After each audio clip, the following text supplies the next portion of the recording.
If we were to become junk bond status for the first time in our history, something to make our founding fathers turn in their graves, this would substantially increase the cost of borrowing across the country, not just for government, but for individuals, for your mortgages, for your car loans, because the banks themselves would be paying higher interest rates for their borrowings.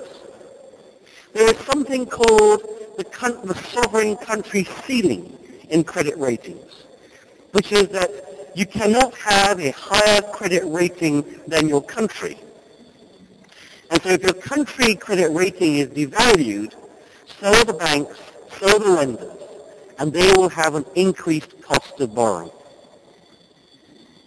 So the sad situation is that actually there is not a great deal of room on the macro front in the next few years. But maybe it's not so sad, because it forces us to do what we should have done for some time. It forces us to deal with the micro problems in Barbados, the structural problems of our economy. We need to take a fresh look at how we do things, how we do business, how we do government. We need to reimagine the way the government delivers critical services to its people. We need government that works, not government that you queue up for, government that you wait for, government that you have to supplement their services for. We need a financial sector that works, not one that lends money to those who don't need it by using the resources of those who do. A financial sector that facilitates entrepreneurship and growth in the economy, that facilitates dynamic change in the economy, that facilitates growth. There are many things governments can do to nudge our financial sector to do a better job, be it in encouraging micro-leasing, in encouraging factoring, in encouraging tax-efficient investment trusts in local entrepreneurship. I think entrepreneurship is not alien to Barbados. And indeed, I think it is our best hope at changing the capital structure of our country. The capital structure of Barbados is tightly held by a very small community. And how do we change that? We cannot change that, I do not believe, by expropriation, although one may consider that from time to time. We have to change that through black business, through entrepreneurship, by creating wealth and spreading that wealth. Well, we need an economy that allows that to happen, governments that facilitate that. We need a private sector that works, not a cozy private sector, happy with its profits, unwilling to invest, unchallenged by competition. We need to find ways of tightening and sharpening the competition of our private sector. It's one of the critical reasons why we need CSME, why we need openness to the Caribbean and the wider region.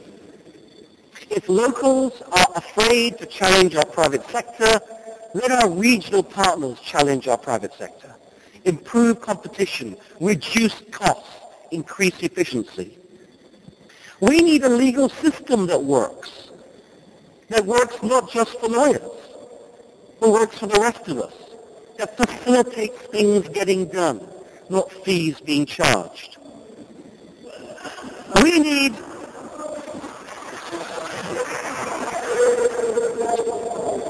an education and health system that works. We spend a good amount of money on education. Education has been the critical path of empowerment of our people. It will be, in the future, the critical path of empowerment of our children and our children's children. We need to make sure we're spending that money wisely.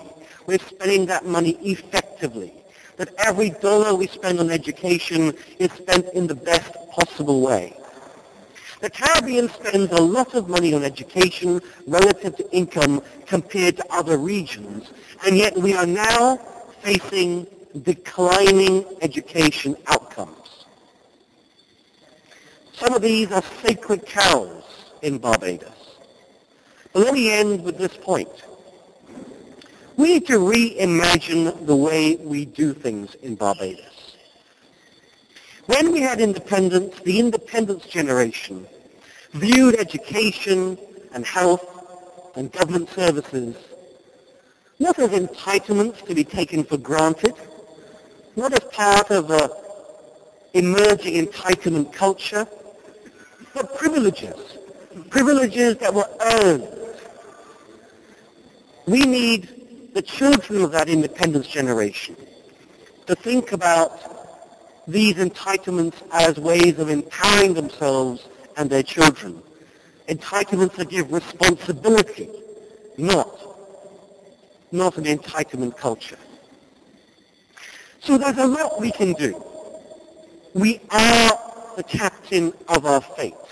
We are the captain of our future. There is much governments can do besides spending money. We focus a lot on fiscal policy today.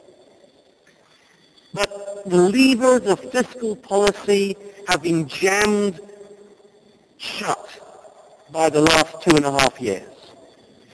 Our room for flexibility is limited. We are on the cusp, as I said, of junk bond status. But that is not to say there are not a huge amount of things that governments can do. And one of the things that saddens me most is that faced with significant challenges, I do not envy those who are in power today. There are significant challenges. But the way I will respond to significant challenges would be to be working overdrive, to be activists, to be trying things, doing things. Not to be saying that we don't need government, we don't need parliament, we don't need actions by government and initiatives and legislation. So we can determine our future, but only if we choose to do so. Thank you very much.